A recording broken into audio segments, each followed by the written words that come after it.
Europe और America के लोग तो हंसेंगे और हमको तो यूरोप जैसा ही होना है, तो गोहत्या क्यों बंद होनी चाहिए भारत में? तो ये एक विचार है। ये मैंने तुलना इसलिए की है कि ये मनमोहन सिंह महोदय ने जो कुछ बोल दिया है वो कोई आश्चर्य की बात नहीं है, क्योंकि भारत में पिछले 60 साल से ये बोला जा रहा है।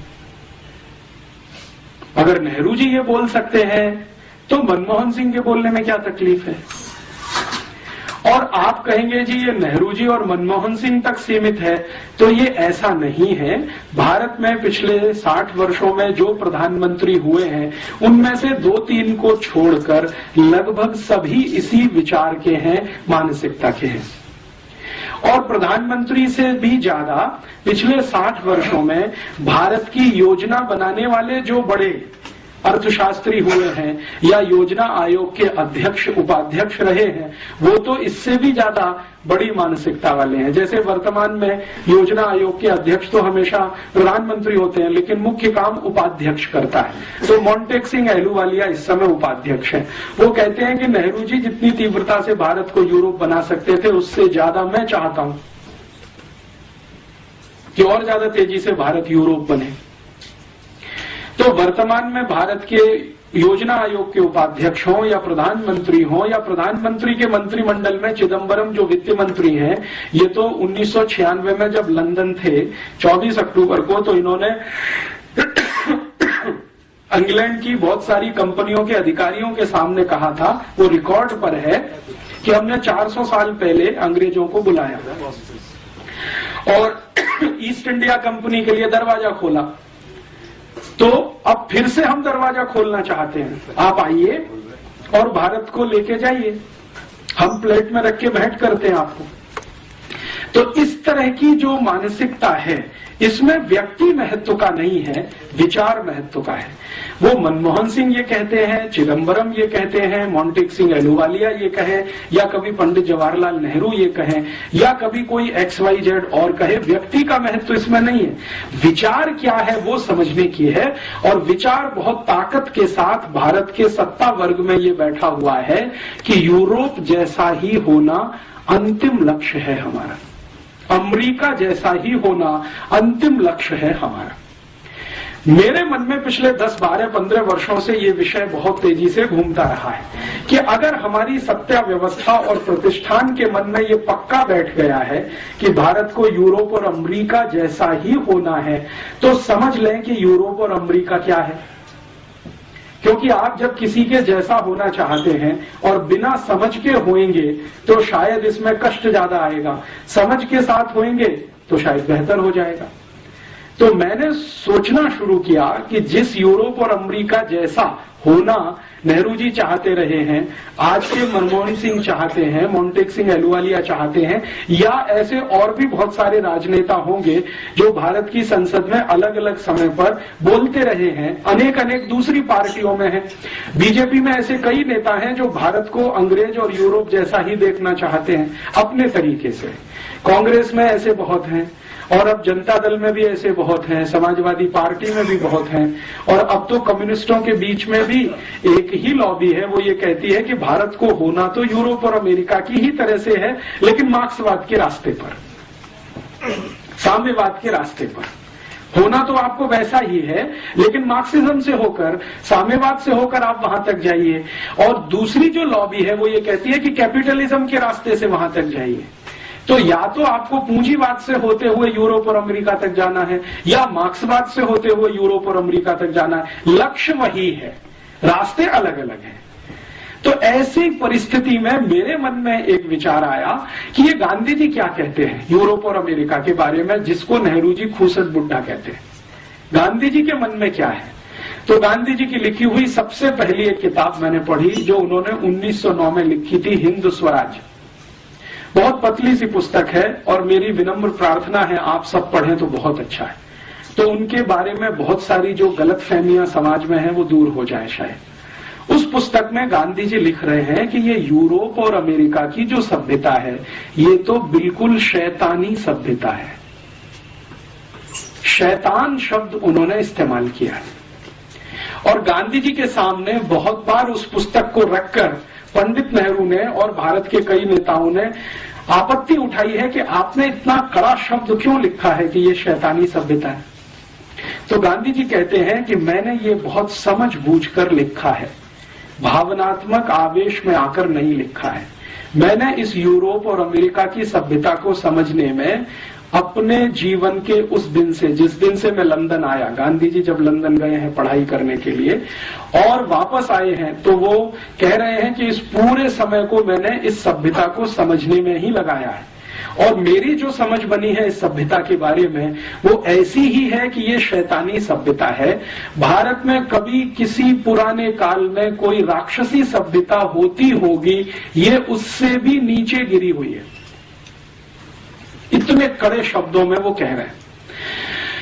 इससे भी ज्यादा कड़े शब्दों में गांधी जी ने एक और टिप्पणी की है जो दर्ज है, जिसको उन्होंने आज तक वापस नहीं लिया अपने मरने के पहले तक। वो टिप्पणी ये है, वो ये कह रहे हैं कि ये जो पार्लियामेंट्री डेमोक्रेसी है, संसदीय लोकतंत्र, जो हमने इंग्लैंड से उधार ले लिया है या इंग्लैंड ने जबरदस्ती हमारे ऊपर थोप दिया है, ये तो किसी वैश्यावृत्ति से भी नीचे गिरा हुआ है। गांधी जी कहते हैं कि वैश्यावृत्ति करना संसदीय लोकतंत्र में जाने से बेहतर है। इतने कड़े शब्द हैं उनके। और भारत की संसद उस समय बन रही है जब गांधी जी आए हैं, 1914 में भारत आए हैं, तो संसद का ये निर्माण कार्य चल रहा है जो वर्तमान में आपको दिखाई देता है। और 1925 में ये संसद बनकर पूरी हुई है और इसमें से बैठकें होना शुरू हुई हैं। तो गांधी जी कहते हैं कि ये तो हमने एक बांझ को खड़ा कर दिया है जिसमें फर्टिलिटी नहीं है। तो गांधी जी को कोई पूछ रहा है कि आप ऐसा क्यों बोल रहे हैं, तो उन्होंने कहा कि इस संसद में से जिसको हमने खड़ा कर दिया है ढांचा, भारत के लिए कुछ भी शुभ निकलेगा नहीं। इसमें से जो निकलेगा वो अशुभ ही होगा। और ये बात गांधी जी जो 1914-15 में कह गए हैं, सन 2005 में सिद्ध हो गई है। अब इसमें सिद्ध होने के लिए और बहुत प्रतीक्षा करने की जरूरत नहीं है कि इसमें से कुछ निकलेगा नहीं। प्रोस्टिट्यूशन बोल दिया संसदीय लोकतंत्र को, और यूरोपियन अमेरिकन सिविलाइजेशन को बोल दिया कि ये शैतानी सभ्यता है। शैतान की सभ्यता, राक्षसों की सभ्यता भी इससे कुछ अच्छी हो सकती है, ये उससे भी गिरी हुई है। गांधी जी की यही एक पुस्तक पढ़कर मेरे मन में तीव्र जिज्ञासा पैदा हुई कि गांधी जी ने जिस यूरोपीय सभ्यता के बारे में ये शब्द इस्तेमाल किया और जिसको उन्होंने समझ लिया 14-15 साल में, इसको हम भी समझें। तो पहले मैं ढूंढता रहा कि गांधी जी ने यूरोपियन सभ्यता के बारे में कहां कहां क्या क्या लिखा है, लेकिन गांधी जी ने अपने एक पत्र में लिखा है। मीरा बहन जो गांधी जी की एक सहयोगी थी, मैडलिन स्लेड उनका मूल नाम था, आयरिश लेडी थी, गांधी जी के साथ आकर उन्होंने बहुत दिन काम किया, तो उनको बहुत सारे पत्र उन्होंने लिखे हैं। तो उसमें एक पत्र है जिसमें वो कहते हैं कि देखो, मुझे कभी समय मिला, फुर्सत हुई तो विस्तार के साथ में पश्चिमी सभ्यता के बारे में लिखूंगा, तुमको कोई आपत्ति तो नहीं होगी। तो मीरा बहन कह रही है कि बापू, उस सभ्यता से परेशान होकर तो मैं आपके पास आई हूं, मुझे क्या आपत्ति होगी। मुझे तो खुशी होगी कि भारत के लोग उसको खुलकर देख और समझ लेंगे, जो अंधे होकर उसके पीछे भाग रहे हैं, जिसको छोड़कर मैं आपके पास आई हूं। लेकिन ये पत्र ही रह गया। गांधी जी को शायद समय नहीं मिला, फुर्सत नहीं मिली और वो लिख नहीं पाए। यूरोपीय और पश्चिमी सभ्यता के बारे में ज्यादा वो कुछ कह नहीं पाए, सिर्फ संकेत भर कुछ उन्होंने कर दिए। बाद में मैंने ढूंढना शुरू किया कि गांधी जी के जो समकालीन है, दो को किसी ने कुछ लिखा हो यूरोपीय सभ्यता के बारे में।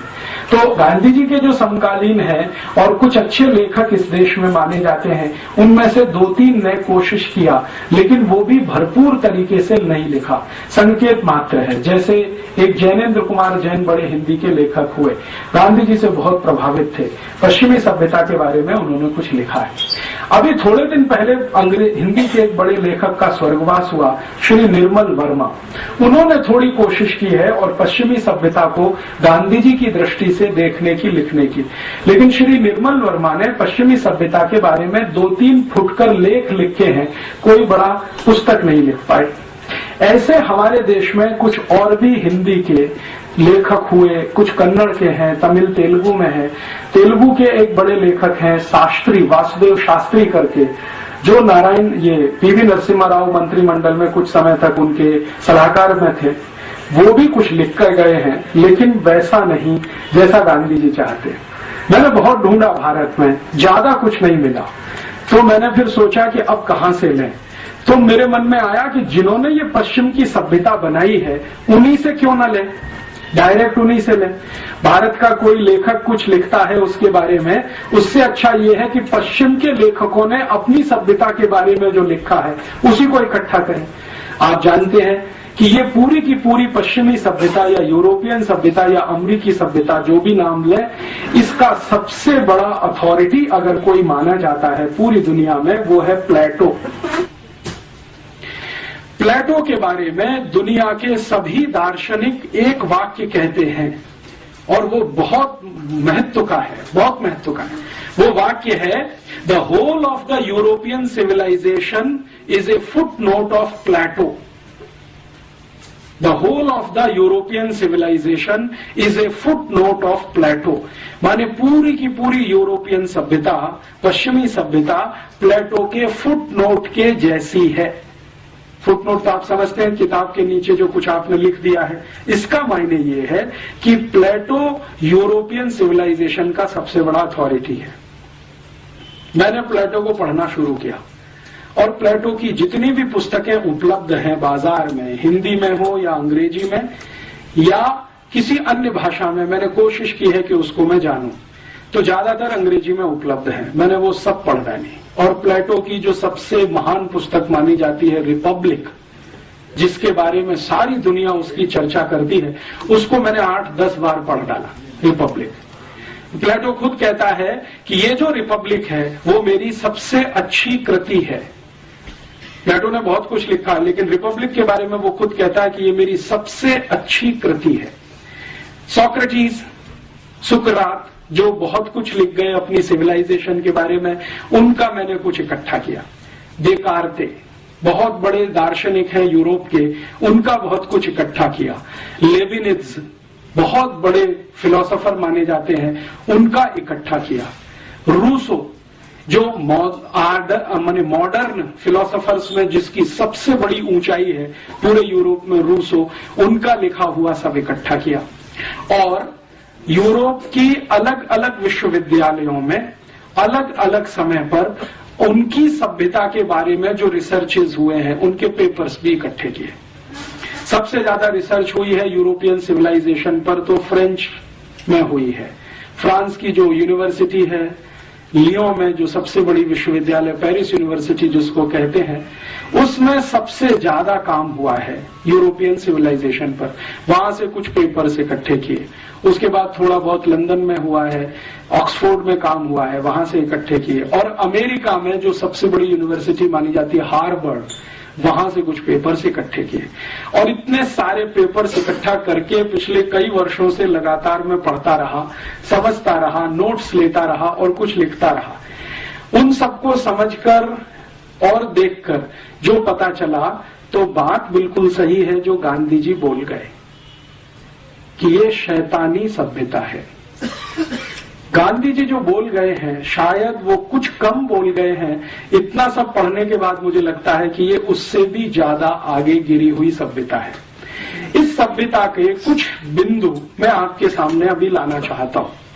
जिस यूरोपियन और अमेरिकन सिविलाइजेशन की तरफ हम अंधे होकर दौड़ रहे हैं, हमसे मतलब हमारी राज व्यवस्था, हमारी जो पॉलिटिकल इकोनॉमी है, वो अंधा होकर जो दौड़ रही है, और हमारे देश के जो राज्य चलाने वाले लोग हैं, उसको मैं समझना चाहता हूं कि इसमें बुराई क्या है और कुछ अच्छाई है तो वो भी दिखाई दे। तो उस दृष्टि से मैंने थोड़ा तटस्थ होकर उनके यहां से कुछ इकट्ठा किया है।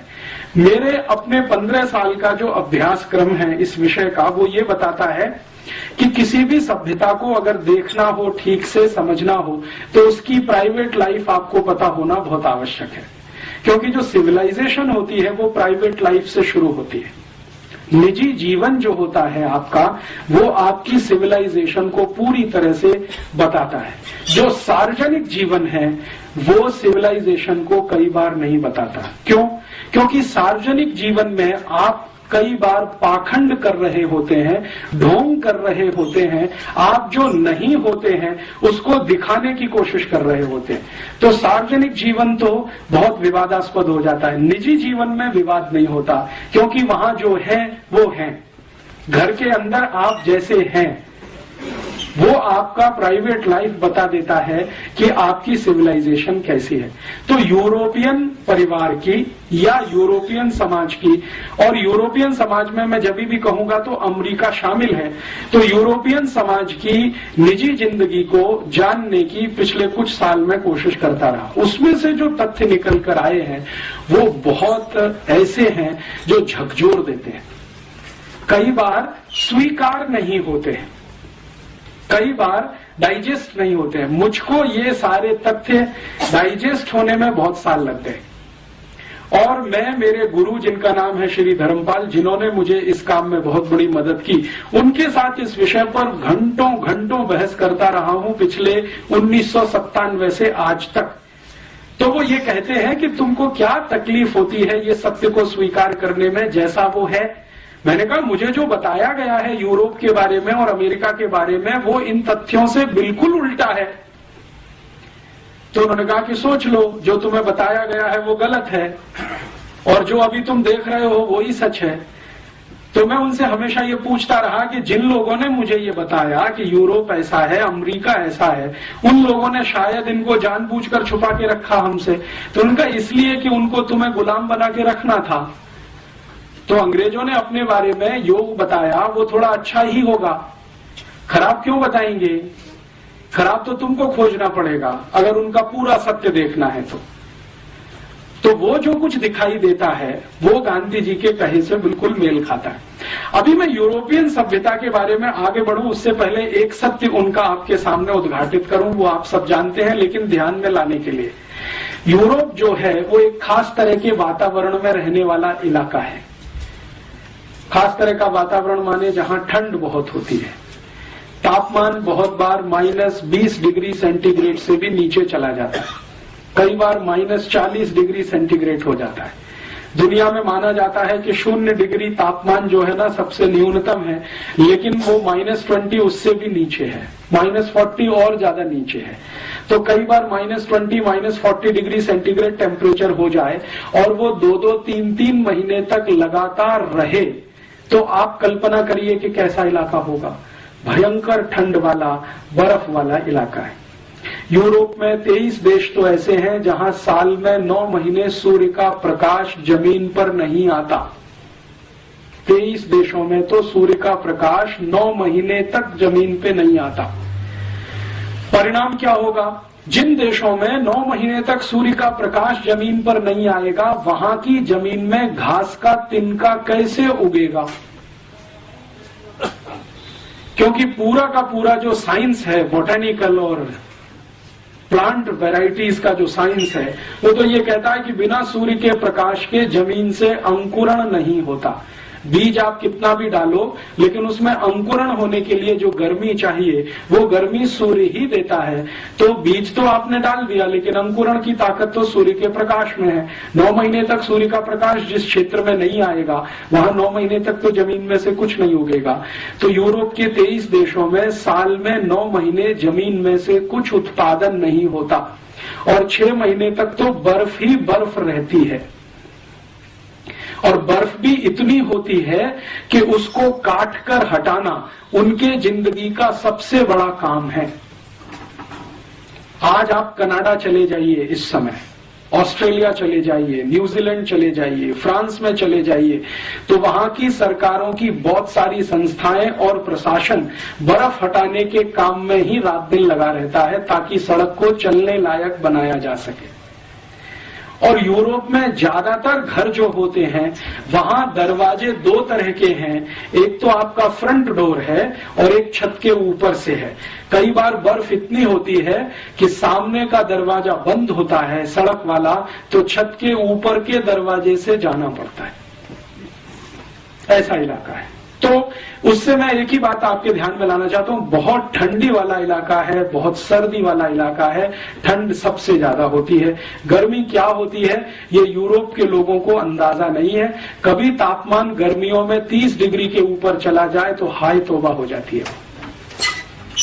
तो ऐसा एक क्षेत्र है, विशेष क्षेत्र है।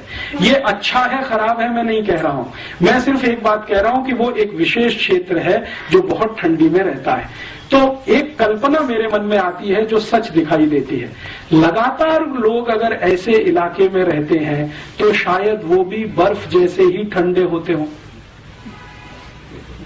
सालों साल सालों साल सालों साल अगर आपको रहना पड़े, पीढ़ी दर पीढ़ी, पीढ़ी दर पीढ़ी, पीढ़ी दर पीढ़ी, कोई 10-20 साल का कहानी नहीं है, 2000, 2500, 3000 साल का कहानी। हर पीढ़ी को ऐसे ही वातावरण में अगर रहना पड़े तो शायद लोग भी वैसे होते हों। बर्फ जैसे ठंडा होने का मतलब है मानसिकता के स्तर पर, माने भावनात्मक कम होना, रागात्मक कम होना, सहृदयात्मक कम होना, क्योंकि ये तो सब गर्म देशों की निशानियां हैं। और बहुत बार मैं मेरे मन में एक प्रश्न उठाता रहता हूं कि ये यूरोप का पूरा इलाका एक भी किसी सभ्यता को जन्म नहीं दे पाया अपने के बाद, और एक भी धर्म को नहीं दे पाया अपने के बाद। उनका अपना धर्म जिसको आज वो मानते हैं वो भी एशिया से गया है, जिसको क्रिश्चियनिटी कहा जाता है, वो यूरोप में नहीं है। आप जानते हैं इजराइल है, इजराइल एशिया में है और इजराइल उतना ही गर्म स्थान है जितने हम लोग हैं। हमारे यहाँ जिस तरह का वातावरण है लगभग उसी तरह का वहां है। अरब देशों में जिस तरह का वातावरण है लगभग इजराइल में वैसा ही है। तो सामान्य रूप से एशिया को गर्म माना जाता है। तो ये गर्म स्थान में से ही ईसाईयत निकली है, इसी गर्म स्थान में से इस्लाम निकला है और इसी गर्म स्थान में से हिंदुइज्म निकला है या भारतीयता निकली है। क्या कारण है ठंडे इलाकों से कोई धर्म नहीं निकलता? शायद उनके ठंडेपन के कारण, क्योंकि ठंडे इलाकों के लोगों की जो प्राथमिकताएं हैं वो गर्म इलाके के लोगों से बिल्कुल अलग होंगी। आप जरा सोचें, अगर मान लीजिए लगातार पीढ़ी दर पीढ़ी आपको बहुत बर्फ के क्षेत्र में रहना है तो आपकी प्राथमिकताएं तो बिल्कुल अलग होने वाली हैं उन लोगों से जो पीढ़ी दर पीढ़ी गर्म इलाकों में रहते हैं। तुलनात्मक रूप से प्राथमिकताएं तो अलग होने ही वाली हैं। तो प्राथमिकताओं के अलग होने से शायद और दूसरी चीजें भी आती होंगी। अगर हमारी प्राथमिकता है तो उसमें से हम अपनी तरह की दुनिया बनाएंगे। सारी दुनिया प्राथमिकता के हिसाब से बनती है। हमारे घर की कुछ प्राथमिकताएं हैं, उसके हिसाब से हम हमारा घर बनाते हैं। दूसरे के घर की प्राथमिकताएं कुछ अलग हैं, उसके हिसाब से वो अपना घर बनाता है। दो घरों की प्राथमिकताएं कभी एक जैसी नहीं होती, तो दो घरों की वास्तु और रचना भी एक जैसी नहीं होती। दो घरों की रसोइयां भी एक जैसी नहीं होती। किसी घर की रसोई में कुछ खास तरह की चीज है, दूसरे में कुछ खास तरह की चीज है। वो सब प्राथमिकताओं का किस्सा है। तो यूरोप के लोगों की प्राथमिकताएं शायद सबसे ज्यादा ये होती होंगी, इस बर्फ से बचना, इस ठंड से बचना, किसी तरह अपने को जिंदा बनाकर रखना, किसी भी तरह अपने को जिंदा बनाकर रखना, ये उनकी सबसे बड़ी प्राथमिकता होती होगी। इसलिए उनको हर समय, हर क्षण, हर स्थान पर एयर कंडीशनिंग की जरूरत पड़ती है। हमको नहीं है, क्योंकि हमारी प्राथमिकता में ठंड से लगातार बचना शामिल नहीं है। तो शायद नहीं है। आप जानते हैं यूरोप के सभी मॉल्स, शॉपिंग कॉम्प्लेक्स, अमेरिका के सभी मॉल्स, शॉपिंग कॉम्प्लेक्स, उनकी पब्लिक बिल्डिंग्स, प्राइवेट बिल्डिंग, सभी सेंट्रली हीटेड और सेंट्रली कूल्ड होती हैं। अब इसको लेकर अगर हम कोई अपनी ओपिनियन बनाते हैं, साहब देखो ये कितने ऊंचे लोग हैं, कितने हमसे आगे लोग हैं जो सब कुछ इन्होंने सेंट्रली कूल्ड और सेंट्रली हीटेड बना रखा है, तो ये हमारी मूर्खता है, उनकी नहीं है, क्योंकि वो उनकी प्राथमिकता का हिस्सा है। उनको जिंदा रखना है अपने आप को, तो गाड़ियों को भी ऐसा ही बनाना पड़ेगा, सेंट्रली कूल्ड और सेंट्रली हीटेड। कई बार हम यूरोप के अखबारों में पढ़ते हैं, अमेरिका के अखबारों में पढ़ते हैं, और इस तरह की बहुत खबरें आती हैं कि इतनी बर्फ गिरती है, गाड़ी चल नहीं सकती है, तो गाड़ी को अंदर से स्टार्ट करके हीट करके बैठना पड़ता है, घंटों घंटों तक इंतजार करने के लिए कि मौसम साफ हो तो हम 1 किलोमीटर आगे बढ़ें। अब हम इसको एक विशेषता के रूप में जब प्रचारित करना शुरू करें, अरे साहब यूरोप की तो सभी कारें सेंट्रली हीटेड होती हैं, तो वो हमारी मूर्खता है, उनकी वो विवशता है, उनके लिए वो आवश्यकता है, उनके लिए वो प्राथमिकता है, उनकी वो प्रायोरिटी है। अब अगर वही प्रायोरिटी को हम नकल करना शुरू करें, जिस इलाके में साल में 9 महीने क्या 12 महीने भयंकर सूर्य के दर्शन होते हों, गर्मी पड़ती हो, धूप मिलती हो, अगर हम भी वैसी नकल करने की कोशिश करेंगे तो वो हमारे ऊपर हंसेंगे ही, इससे ज्यादा कुछ नहीं करेंगे कि क्या मूर्ख लोग हैं। ये अपने हिंदुस्तान में भी वैसे ही कर लेना चाहते हैं जैसे हम हैं। हम तो मजबूरी में हैं क्योंकि हमारी व्यवस्था ऐसी है, ये तो शौक के साथ उस रास्ते पे जा रहे हैं। मैं कहना ये चाहता हूं कि शायद हिंदुस्तान की सभी गाड़ियों को सेंट्रली हीटेड और सेंट्रली कूल्ड करने की जरूरत नहीं है, क्योंकि मौसम ही हमारे यहां इस तरह का है। लेकिन अगर हम इसी तरह की गाड़ियां बनाते जाएं और अपने को अभ्यस्त करने की कोशिश करें, तो ये तो कुछ ऐसी ही कहानी है, बिना जाने समझे दूसरों की नकल करना, और उसको हम अपनी हीनता के साथ जोड़ें और उनकी ऊंचाई के साथ जोड़ना शुरू करें। देखो यूरोप अमेरिका वाले बहुत ऊंचे हैं, जो सेंट्रल एयर कंडीशन सिस्टम सब जगह बनाते हैं और सेंट्रली कार बनाते हैं एयर कंडीशन, और हम नहीं कर पाते हैं, तो हम पीछे हैं, वो हमसे आगे हैं। इस तरह का जब तुलना करना शुरू करते हैं तो ये सिवाय हास्यास्पद होने के और कुछ नहीं है। एक बार उनका क्षेत्र क्या है ये हमारे समझ में आए तो हर चीज उनको समझ में। अब देखिए, जब आप बहुत ठंड वाले इलाके में रहेंगे तो आपको अपने को गर्म रखने के लिए कुछ ना कुछ एक्स्ट्रा क्यूरिकुलर करना पड़ेगा, एक्स्ट्रा एक्टिविटीज करनी पड़ेंगी ताकि आप गर्म बने रहें। नहीं तो ठंडे पड़ गए तो आप गर्म बने रहें, इसके लिए कुछ ऐसा करते रहिए। तो आप जरा ध्यान दें, यूरोप के देशों में लोगों के अपने वैयक्तिक जीवन के जो कुछ है हिस्से, वो किस तरह के हैं। उदाहरण के लिए उनका डांस ले लें। उनके डांस में हम हमेशा देखते हैं यूरोप और अमेरिका में कि सबसे ज्यादा तेज पद संचालन होता है। अगर आप पूर्वी यूरोप में जाएं, जिसको सोवियत संघ पहले कहा जाता था, और सोवियत संघ का जो पड़ोस है, पोलैंड है, चेकोस्लोवाकिया, बल्गारिया, रोमानिया, हंगरी आदि आदि, वहां का कोई भी डांस देखें जो यूरोप का हिस्सा, तो सबसे फास्ट, सबसे तेज पद संचालन उन्हीं के नृत्य में है। क्यों? यूरोप का डांस आपने देखा, बहुत सारे ट्रुप्स आते हैं, यूरोपियन ट्रुप्स, जिनके डांस मैंने दिल्ली में देखे हैं, मुंबई में देखे हैं। वो इतना तेज क्यों करते हैं? शायद वो उनकी जरूरत होगी, क्योंकि इतना तेज करने से शायद शरीर में ऊर्जा ज्यादा पैदा होती होगी, तो शायद उस ठंड से लड़ने में मदद करती होगी। हम भारत की बात करें, भारत की कल्पना करें, यहां जो वातावरण है और व्यवस्था है ये गर्म है, और थोड़ी ज्यादा ही गर्म है। गर्मियों में तो अति गर्म है, 50 डिग्री सेंटीग्रेड है। तो 50 डिग्री सेंटीग्रेड वाले क्षेत्र में रहने वाले लोग अगर डांस बनाएंगे तो वैसा तो नहीं हो सकता जैसा उनका है, क्योंकि हमारे पास तो पहले से ही गर्मी बहुत है। तो हमारे डांस जितने होंगे उसके जो पद संचालन होंगे वो बहुत सॉफ्ट होंगे, कम होंगे, धीमे होंगे, रिदम भी उतना ही धीमा होगा, पद भी उतने ही धीमे रखे जाएंगे, संचालन भी उतना ही धीमे होगा। अब इसको लेकर हम जब ये कंपैरिजन करें कि भाई उनका डांस तो बहुत अच्छा है, पॉप है, रॉक है, और उनका जो म्यूजिक है वो इतना फास्ट है, क्योंकि म्यूजिक फास्ट होना ही पड़ेगा जब डांस फास्ट है। आप ऐसा तो नहीं कर सकते कि डांस उनका फास्ट है और म्यूजिक स्लो हो जाए, ये तो होने वाला नहीं है। होएगा तो बैठेगा नहीं, कहीं सामंजस्य नहीं बैठेगा। तो उनको अपना सामंजस्य बिठाना है, डांस फास्ट करना है तो म्यूजिक फास्ट रखना पड़ेगा, तो म्यूजिक भी वैसा ही है। तो हम बार बार ये कहते हैं यार ये तो यूरोपियन म्यूजिक बहुत फास्ट है, समझ में नहीं आता, तो सुनते क्यों है, जरूरत क्या है उसकी।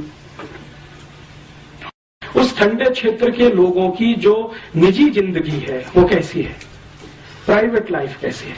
अभी मैं आपसे जो बात करूंगा वो पिछले लगभग 2000 साल की बात करूंगा, एक साथ बात करूंगा, क्योंकि सन के हिसाब से करूंगा बहुत लंबा हो जाएगा। आज से लगाकर पिछले 2000 साल तक, माने आज सन 2005 है तो लगभग पहली शताब्दी तक कैसा है यूरोप का निजी जीवन, आज भी चल रहा है लगभग उतना ही जो मैं कहूंगा आपसे। और ये जो कहूंगा वो प्लेटो के हिसाब से, सोक्रेटिस के हिसाब से, देकार्ते के हिसाब से, लेबिनिज के हिसाब से, उनके जो प्राइवेट लाइफ के रिसर्चर्स हैं उनके हिसाब से कहूंगा, मेरे हिसाब से नहीं कहूंगा। ये जो प्राइवेट लाइफ है, निजी जीवन है, इसमें मैं शुरू करता हूं परिवार से।